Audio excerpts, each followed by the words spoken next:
ஆதியும் அந்தமுமானவரே அன்பின் வடிவே தேவனே சுதன் ஆவியாம் தேவனே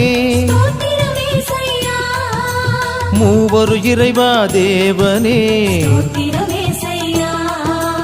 ஆதியும் அந்தமுமானவரே ஸ்தோத்திரம் ஏசையா.